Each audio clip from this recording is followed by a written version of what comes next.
Welcome to Pattrn and happy Earth Day. This is the first live climate change talk show. I'm Steph Abrams. And I'm Jordan Steele. We are celebrating Earth Day here on Pattrn, your home for the latest news in climate change and sustainability. I'm Jordan Steele. And I'm Steph Abrams. This hour, we've been highlighting a battle we're all playing a part in. Planet versus plastic. And we've told you about how millions of tons of plastic goes into the environment and especially the ocean every year. Yeah, now's the time we get to look at some solutions for all that waste. There are bigger outfits like the Ocean Cleanup working to remove trash from the so-called Great Pacific Garbage Patch and tackling the plastic problem in rivers. Okay. Maybe you've heard of For Ocean. They're taking that trash out of oceans and rivers, and what they do is they turn it into bracelets. Yeah, those are really cool. You can buy those bracelets to support the cause there.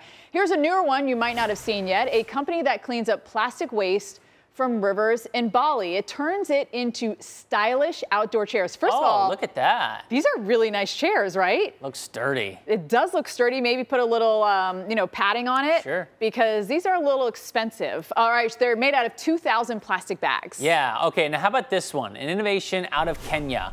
It's a solar-powered freezer made from some of that plastic waste. It turns plastic waste into pellets and molds those pellets into freezer doors. Now, there's a bonus with this one because the company says this is also reducing food waste because fishermen use it to keep their catch fresh when transporting it to consumers. That's really cool. So it's like a double whammy. This is what we should be doing, though, I feel like, across the board, right? With all of our plastic. Reusing. It should just be totally reused. And then when that chair breaks down or when the freezer breaks down, then you reuse that again. Correct. And more companies are actually going to collect this plastic for us to use. Dr. Anya Brandon from the Ocean Conservancy, who is joining us now to talk more about this and dive a little bit deeper.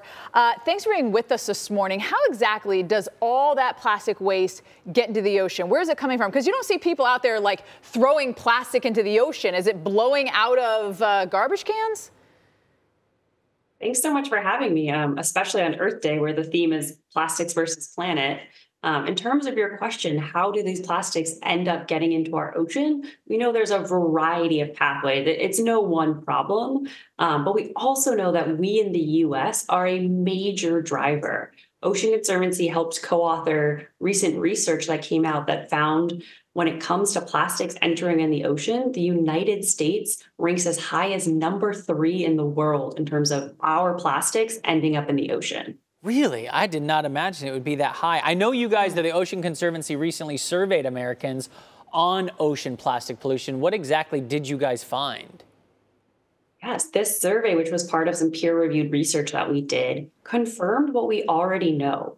Americans are fed up with plastic pollution and single-use plastics. So this survey found that 92% of U.S. adults, I should say, believe that plastic pollution is a problem for our oceans and that plastic pollution ranked as the most concerning ocean threat ahead of oil spills, chemical and nutrient pollution, even climate change. So this is a problem that folks are paying attention to and demanding action on.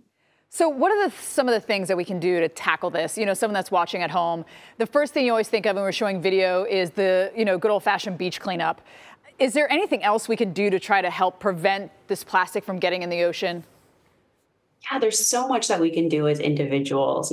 Joining a beach cleanup is critically important. If you're out there today or any other day, download Ocean Conservancy's Clean Swell app, which helps you track that data of all of the plastics you're picking up on the beach. And then I use that data myself to go and advocate for policy change that will actually prevent that plastic from getting there in the first place.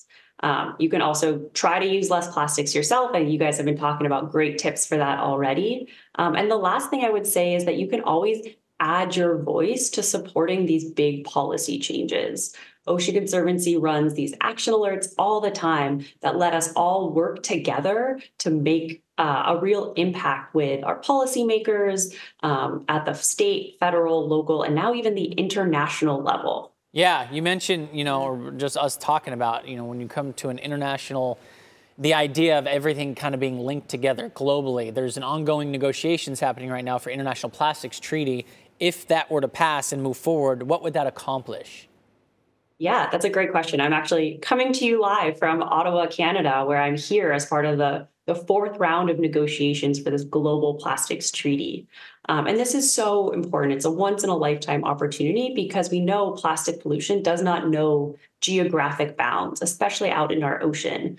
So no one country alone is going to solve this crisis on their own. So we really need to get everyone together at a table to figure out how we're going to tackle this issue, kind of like what we've done in the climate space with other climate treaties. So the goal of this treaty is to come up with something by the end of this year that we can implement over the next several years that will end plastic pollution by 2040. You know, it's unsightly to see all this plastic in our waterways, the oceans, rivers, or just even on the side of the street.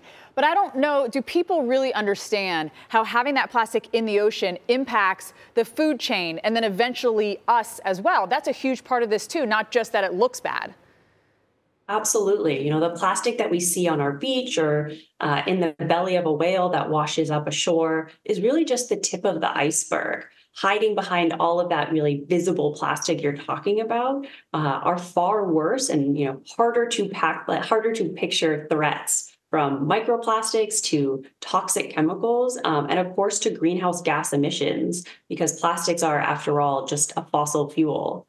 As we learn more about plastics and how they're impacting our body, scientists have seen plastics in throughout our body, our blood, organs, our brain. It is truly terrifying. And I really hope that decision makers are paying attention to the science. When is the global treaty supposed to be finished, or T's crossed, I's dotted? Okay, we're done. We got it. Yeah, so we're at the fourth negotiations right now. There's a fifth one scheduled for the end of this year. And fingers crossed, everything goes to schedule. We should sign and actually finish this treaty by early next year, for to start working on. Okay. Dr. Anya, Brandon, thank you so much for joining us and all your hard work you're doing on that plastics treaty as well. We know a lot of people are part of it.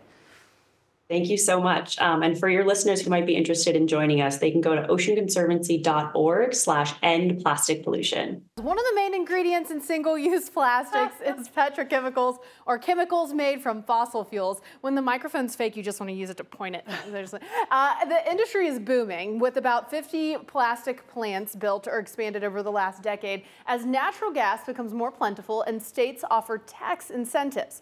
Now, while the companies building these complexes promise jobs and economic growth, critics say the plants are sources of air pollution and greenhouse gas emissions. Okay, so the thing is, these petrochemicals are everywhere in tons of things that you may not even realize, which is why we're going to play a little game, a game we like to call, is it plastic or nah? Okay, so I'm going to quiz Jordan and Steph on some everyday items which may or may not contain plastic. Okay, guys, so let's get started with one of my faves, chewing gum. I know some chewing gum tastes like plastic after like 3 chomps. Is this why they tell us not to swallow it, because it'll stay in us for 7 years? Maybe that's true. Do not chew gum because there's plastic I'm going to say there's plastic in gum. I'm going to only say yes because of what I learned on this show. Okay, I would have said no otherwise, I agree. Well, you are both right, guys. And it's not just the packaging that's plastic, the actual but also gum. the actual That's terrible. gum. Yeah. There's Absolutely terrible. some synthetic rubber in it in some of the gum. So yeah, that you shouldn't swallow it is probably right on the mark, because if we know that the plastic's not degrading, then it probably is staying in you in 7 years or for 7 years. Okay, guys. Dang, that's so depressing. I know. I mean, what can you do? Okay, so let's go Not chew gum. Well, yeah, it's really hard though. Okay, let's talk about soda cans or just an aluminum can in general. Plastic. Here's an odd thing. I actually haven't had chewing gum or a soda in I don't know, really long time. I can't even tell the last time I had chewing gum or soda. I guess my body knew. What about a beer? No. No? I don't like beer. What about a sparkling water in a can? I love a sparkling water in a can. I don't like drinking liquids out of cans usually. Really? Is that weird? No. No. I mean, that's you. I would guess that it would be no. There is no plastic in this, but I'm assuming. Would it have to do with the wrapping? The liner. I don't know. There's those plastic liners are in everything. Okay, so yes, there is plastic in your aluminum soda can. It's the interior liner. It's the epoxy. So you think aluminum, but no, there's even plastic in that. Your body's telling you something for a reason. All right, guys, we got 2 more to get to. We're winding down. Wipes. What do you think? Like baby wipes, face wipes. We use them to take our makeup off after the shows. What do you think? Right. True. Yeah. Plastic's in everything. Not. I know, but gosh darn it. What do you think? Okay, yes, I'll go with the trend. You gotta go with yes. It seems like it's in everything. Plastics are in the wipes too, guys. I know it is baby wipes, face wipes, cleaning wipes. You would be surprised the stuff that's in those wipes. Okay. All right, and last but not least, receipts. Got Oh, the that Which flimsy seem like paper, right? It's flimsy paper. But is it that flimsy? Right. Okay. What do you think? There has to be Gotta plastic be yes. in those, even though it doesn't seem apparent. Terrible. on the top. So when you say I got the receipts, Terrible. you also the got the plastic. plastic because there is plastic in receipts as well. That's why a lot of times you get that kind of filmy. You know how sometimes it feeling. asks you, do you want a receipt? Just Yeah, say no. I know. Especially when you know those, we all know those big chains that you say, yeah, I'll take the receipt, and then it spits out 17. Oh, yeah. Yeah, you gotta say no to That's those. right. Okay. Well, you may have noticed they're all plastic. I'll be honest, our producer tried to look for something without plastic, but it was hard pressed to definitely say that something had 0 plastics in it, besides maybe a banana. But maybe even that had usually a plastic sticker on it, guys. So we just cannot get ready or get away from That's the why plastic. Jordan and I, because we've done the show for 2 years, by the way. It's our 2-year anniversary birthday just the other week.